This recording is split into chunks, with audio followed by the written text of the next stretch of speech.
Hi గారు, welcome to our channel. ప్రస్తుతం మనతో పాటు దాము బాలాజీ గారు సీనియర్ జర్నలిస్ట్ ఉన్నారు. వారితో ఒకసారి మాట్లాడదాం. సార్ నమస్కారం. సార్ మొన్న పెహల్గాంలో దాడి చేసిన ఉగ్రవాదుల్లో 4 ఉగ్రవాదుల్ని పట్టుకున్నారు అని చెప్పేసి వార్తలు వస్తున్నాయి. తొందరలో వాళ్ళని మీడియా ముందు కూడా ప్రవేశపెట్టే ఛాన్సెస్ ఉన్నాయని కూడా అంటున్నారు. మరి ఎవరు ఈ 4 ఉగ్రవాదులు, వీళ్ళని ఎలా పట్టుకున్నారు, ఎప్పుడు పట్టుకున్నారు, మరి ఎప్పుడు మీడియా ముందుకు తీసుకొచ్చే ఛాన్స్ ఉన్నాయి? ఇప్పుడు ఒక వార్త మార్నింగ్ నుంచి వైరల్ అవుతుంది. అదేంటంటే పహల్గాం దాడిలో పాల్గొన్న 4 ఉగ్రవాదులు, ఆ 4 ఉగ్రవాదుల్ని ఐడెంటిఫై చేశారు, ట్రేస్ చేశారు, పట్టుకున్నారు అనేది చెప్తున్నారు. అయితే ఎవరు ఆ 4 ఉగ్రవాదులు? వాళ్ళలో 2 పాకిస్తానీలు, 2 కాశ్మీరీలు ఉన్నారు. ఆ 4 ఎవరు, వాళ్ళ బ్యాక్గ్రౌండ్ ఏంటి, వాళ్ళని ఎలా మన సైన్యం పట్టుకునింది, ఎప్పుడు ప్రవేశపెట్టబోతుంది, ఈ విషయాలు మనం పరిశీలిద్దాం. సో ఈ టెర్రరిస్టులు మనకు తెలుసు, ఏప్రిల్ 22 తేదీన విజువల్స్ అందరూ మనం చూసాము. సడన్గా దాదాపు 2:30-3 సాయంత్రం ఆఫ్టర్నూన్ అందరూ సేదతీరుతున్నారు, ఎవరి పనిలో వాళ్ళు ఉన్నారు. సో ఆ టైంలో వాళ్ళు సడన్గా వచ్చి అటాక్ చేశారు. వాళ్ళ దగ్గర AK-47 and M4 carbon rifles ఉన్నాయి. M4 కార్బన్ రైఫిల్స్ అనేవి చాలా అడ్వాన్స్డ్ అమెరికన్ సైన్యం వాడే ఇవి దాదాపు ఇప్పుడు తిరుగుబాటుదారులు అందరి దగ్గర కూడా ఉన్నాయి. వాళ్ళ పాకిస్తాన్ కూడా దీన్ని కైవసం చేసుకుని, ఎందుకంటే దీంట్లో 50 బుల్లెట్ల నుంచి 90 బుల్లెట్ల వరకు మ్యాగజైన్స్ పెట్టచ్చు. ఇది నైట్ విజన్లు కూడా దీనికి అమర్చుకోవచ్చు. దీంట్లో రాకెట్ లాంచర్గా కూడా వాడుకోవచ్చు. చాలా అడ్వాన్స్డ్ వెపన్. దాన్ని ఫైర్ చేయాలంటే కూడా దానికి ప్రత్యేకమైన ట్రైనింగ్ అవసరం. దాన్ని బట్టి కూడా M4 రైఫిల్ ఉందంటేనే వీళ్ళు ఖచ్చితంగా పాకిస్తానీ ట్రైన్డ్ టెర్రరిస్టులు అనేది అర్థమైపోతుంది. ఇండియాలో ఆ టైప్ చేసే ఇది తక్కువ ఉంది. సో వాళ్ళు అటువంటి వెపన్స్ తీసుకొచ్చి 26 మందిని చంపేశారు. అందులో 1 నేపాలీ, మిగతా 25 మంది ఇండియన్స్. అందులో తెలుగు వాళ్ళిద్దరు, మసూదన్ అండ్ చంద్రమౌళి, వైజాగ్ అండ్ కావలి సంబంధించిన 2 కూడా చనిపోయారు. సో ఇప్పుడు దీంట్లో ఒక పక్క NIA, national investigative agency, NIA రంగంలోకి దిగింది. ఎందుకంటే NIA టెర్రరిస్టులకి ప్రత్యేకంగా టెర్రరిస్టు వ్యవహారాలని NIA చూస్తూ ఉంటుంది. సో టెర్రరిస్టులు కావచ్చు, మావోయిస్టులు, వీటికి సంబంధించి ప్రధానంగా NIA ఇన్వెస్టిగేటివ్ ఏజెన్సీ చేస్తుంది. సో వాళ్ళు రంగంలో దిగారు. మొత్తంగా ఇప్పుడు 4 కౌంటర్ టెర్రరిజం ఆపరేషన్స్ కాశ్మీర్ లోయలో జరుగుతున్నాయి. అయితే వీళ్ళు ఎవరు ఏంటనేది ఇప్పటివరకు మనకు అందుతున్న డీటెయిల్స్లో మొత్తం 4లో 2 పాకిస్తానీలు, 2లో హసీం మూసా అనే అతను ఇంపార్టెంట్గా, రెండవది అలీబాయ్ వీళ్ళిద్దరు, హసీం మూసా, అలీబాయ్ వీళ్ళిద్దరూ పాకిస్తానీ టెర్రరిస్టులు. ఇంకిద్దరు ఎవరంటే ఆదిల్ హుసేన్ తోకర్, అనంతనాగ్ ఇతంది. ఆల్రెడీ వీళ్ళ ఇంటి మీదకి దాడి చేశారు. వీళ్ళ ఇంట్లో 20 లక్షల పైన డబ్బులు దొరికాయని చెప్తున్నారు. సో ఆల్రెడీ అతన్ని ట్రేస్ చేశారు. ఆసిఫ్ షేక్ పుల్వామాలో ఉంటాడు. వీళ్ళ ఇంటిని పేల్చేశారు కూడా మొన్న మన సైన్యం వెళ్ళి. సో వీళ్ళందరి మీద కూడా ఒక్కొక్కరి మీద 20 లక్షల్ని ప్రకటించింది ఇండియన్ గవర్నమెంట్. సో వీళ్ళని ఎవరిని పట్టించినా ఒక్కొక్కరికి 20 లక్షలు ఇస్తామని ప్రకటించింది. ఈ హసీం మూసా ఎవరు అంటే, క్లియర్గా హసీం మూసా ఎక్స్ పాకిస్తానీ ఆర్మీలో పనిచేశాడు. అతను స్పెషల్ సర్వీసెస్ గ్రూప్ అంటారు, SSG అంటారు. అంటే మామూలుగా ప్రతి ఆర్మీలో స్పెషల్ ఫోర్సెస్ అని ఉంటారు. ఈ స్పెషల్ ఫోర్సెస్ ఏమంటే సపరేట్గా వాళ్ళకి ట్రైనింగ్ ఇచ్చి ఉంటారు. వాళ్ళు ప్రత్యేక ఆపరేషన్లకు వాళ్ళని వాడుతుంటారు. అటువంటి స్పెషల్ ఫోర్సెస్లో ఒకటి SSG అనే ఒక గ్రూపు పాకిస్తాన్ ఆర్మీలో ఉంది. దాని పేరు స్పెషల్ సర్వీస్ గ్రూపు. ఆ గ్రూపులో ఇతను పనిచేశాడు అని చెప్తున్నారు. ఇతన్ని పారా కమాండో అని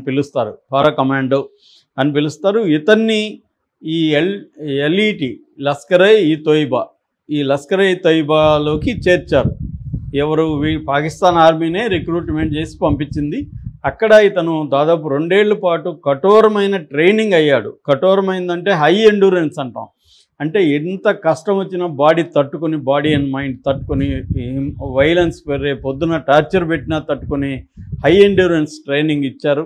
అట్లాగే క్లోజ్ బ్యాటిల్ అంటారు. క్లోజ్ క్వార్టర్ బ్యాటిల్ లేదా క్లోజ్ కంబాట్ అంటే దగ్గరగా ఎనిమి వచ్చినప్పుడు ఫైట్ చేయడానికి తగిన టెక్నిక్స్ని అవన్నీ కూడా ఇతనికి ట్రైనింగ్ ఇచ్చారు. అట్లాగే డిఫికల్ట్ టెరైన్, అతి కష్టమైన అడవులు, కొండల్లో కూడా ఎక్కగలిగి సస్టైన్ కాగలిగి తట్టుకోగలిగిన ట్రైనింగ్ ఇచ్చారు.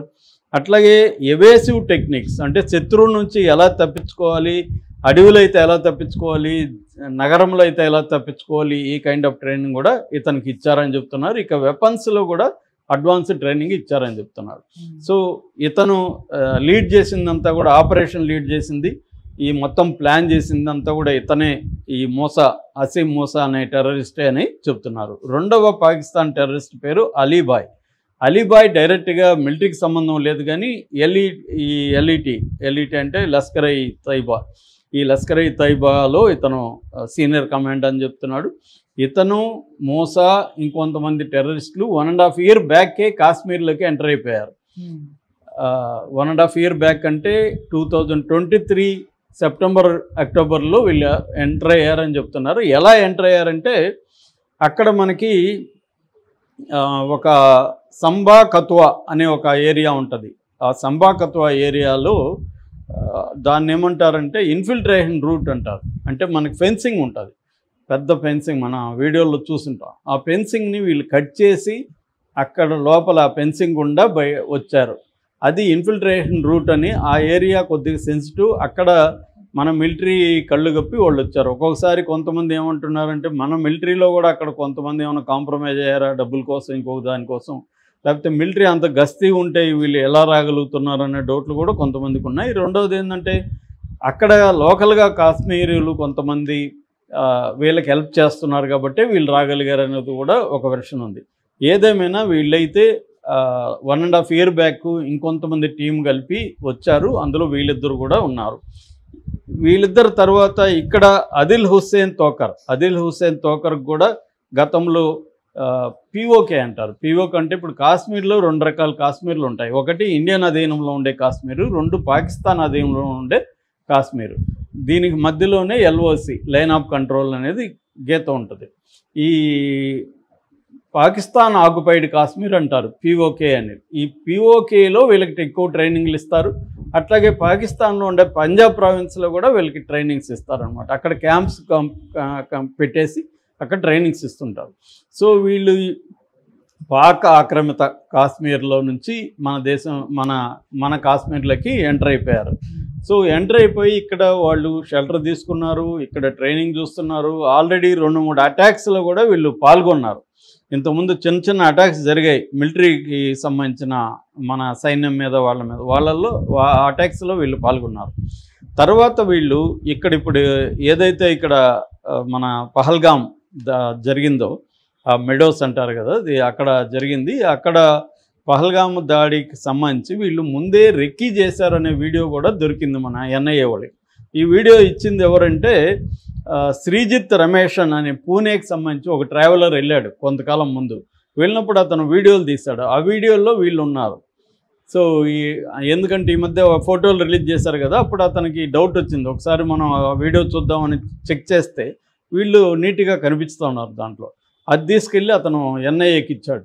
సో దానివల్ల మోర్ క్లియర్గా వాళ్ళు ఎవరు ఎలా ఉన్నారనేది తెలిసింది మన వాళ్ళకి.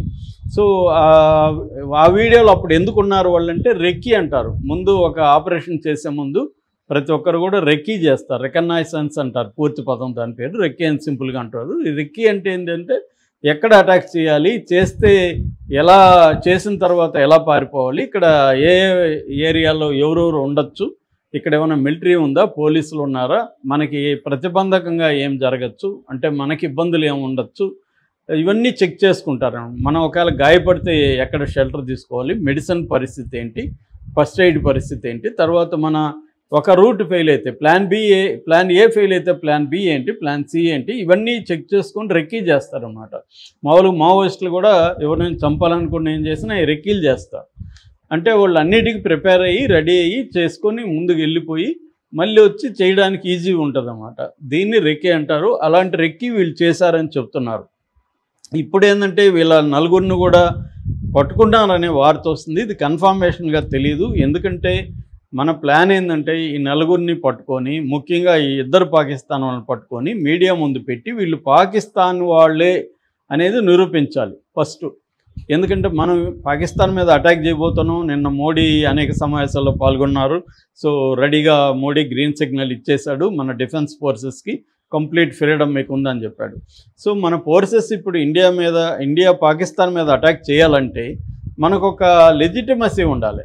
ఆల్రెడీ పహల్గామ్ మీద దాడి చేశారు, కానీ పాకిస్తాన్ ఏమంటుంది, వాళ్ళు మా టెర్రరిస్టులు మేము పెట్టామని మీరు ఎలా ప్రూవ్ చేస్తారో అని అడుగుతుంది. కాంగ్రెస్లో కూడా కొంతమంది ఇదే ప్రశ్న అడుగుతున్నారు. సో మన దేశంలో కూడా అనేక మంది అడుగుతున్నారు, సరే వాళ్ళు టెర్రరిస్టులు అనొచ్చు, కానీ వాళ్ళు పాకిస్తాన్ పంపించిందని మీ దగ్గర ఆధారాలు ఏమున్నాయని. అందుకని ఇప్పుడు వీళ్ళని కానీ ముందుగా మీడియా ముందు ప్రవేశపెట్టి, ఇదిగో పాకిస్తాన్ నుంచి వచ్చాడు, ఇతను ఆర్మీలో పనిచేశాడు మోసా, ఇవన్నీ కానీ నిరూపితం చేయగలిగితే ఇంటర్నేషనల్ మీడియా అటెన్షన్ ఒకసారిగా వస్తుంది. రెండోది మనకు ఒక లెజిటిమసీ ఉంటుంది, అప్పుడు మనం పాకిస్తాన్ మీద దాడి చేయడానికి కూడా ఒక వీలవుతుంది. అందుకనే వీళ్ళని ఆల్రెడీ పట్టుకున్నారు కాబట్టి నిన్న సమావేశాలు ఇవన్నీ జరిగాయనే ఒక వార్త వస్తుంది. ఎందుకంటే టైమింగ్ చూసి మనం ఎప్పుడు కొట్టాలా ఏంటనే టైమింగ్ ప్లాన్ చేసుకొని అప్పుడు వీళ్ళని మీడియా ముందు ప్రవేశపెట్టి, ఇదిగో వీళ్ళు పాకిస్తాన్ వాళ్ళు, వీళ్ళిద్దరూ పాకిస్తాన్ నుంచి వచ్చారు, వీళ్ళతో పాటు ఇంతమంది పాకిస్తాన్ నుంచి టెర్రరిస్టులు వచ్చారు, ఇతను మూసా అనేవాడు గతంలో ఆర్మీ దీంట్లో పనిచేశాడు, పారా కమాండర్గా పనిచేశాడు, ఇవన్నీ ఎస్టాబ్లిష్ చేసి తర్వాత మనం అటాక్ చేయాలనేది మన ప్లాన్ అని చెప్తున్నారు.